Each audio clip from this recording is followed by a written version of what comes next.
Un băiețel de numai 2 ani a fost condamnat la închisoare pe viață. Aceasta s-a întâmplat în Coreea de Nord, o țară izolată voluntar de restul lumii, dar care se declară drept Republică Democrată. Crima micuțului? Poliția represivă a lui Kim Jong-un, în urma unor denunțuri, tocmai a descoperit în casa părinților lui creștini o Biblie. O astfel de știre horror venită de la capătul pământului ar putea trece neobservată dacă nu ar aduce aminte de o istorie considerată trecută cu privire la o înverșunată luptă împotriva celei mai tipărite cărți din lume, Biblia. Și aceasta nu la capătul lumii, ci chiar pe continentul european.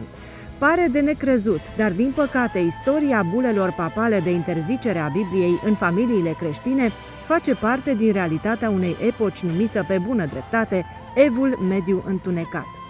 Și am crezut că aparține doar trecutului, dar se pare că nu.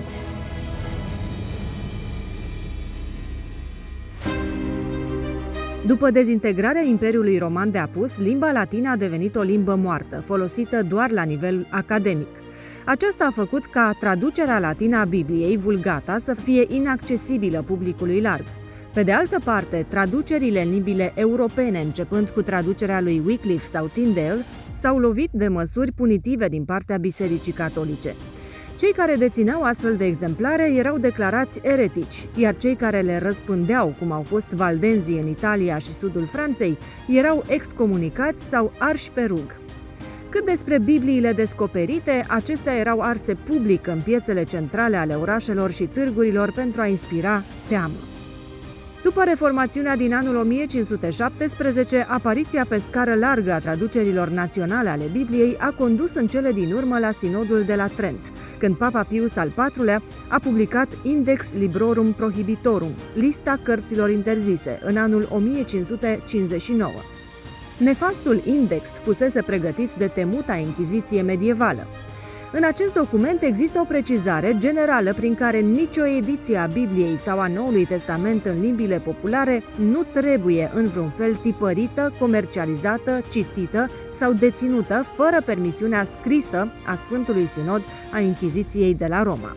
Oricine citește sau deține o asemenea traducere fără permisiune nu va beneficia de iertarea păcatelor până ce nu va returna aceste Biblii. Preoții, diaconii și slujbașii romano-catolici puteau folosi strict Biblia în limba latină și nu trebuiau sub nicio formă să citească Biblii traduse. Oricum, puțini preoți de parohie aveau posibilitatea de a citi chiar și în limba latină. În felul acesta, controlul asupra cuvântului lui Dumnezeu se întărea, iar ignoranța se răspândea. În 5 septembrie 1571, Comitetul Indicelui a luat o nouă decizie. Nicio Biblie scrisă în germană, franceză, spaniolă, italiană, engleză sau flandră să nu poată fi tipărită, citită sau deținută fără permisiunea Inchiziției. Obligația presupunea confiscarea edițiilor traduse și aruncarea lor în flăcări. Cu toate acestea, au fost oameni care, cu riscul vieții, au citit, tipărit, răspândit Biblia, deschizând astfel o nouă viziune a credinței.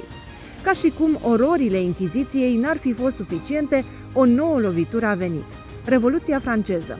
Pe 10 noiembrie 1793, consulul general al Convenției de la Paris a ordonat sărbătorirea cultului rațiunii la Notre-Dame și toate cărțile religioase împreună cu Biblia să fie arse.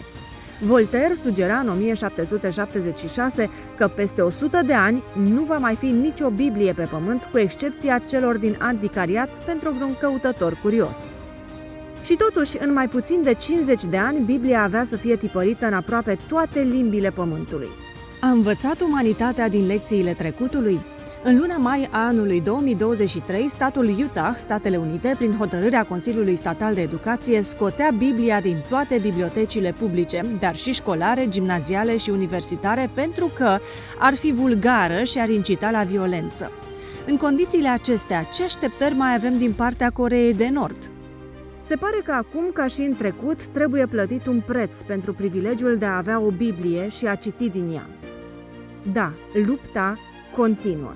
Rămâi cu Opinia Production și află top 7 motive pentru care Biblia trebuie citită.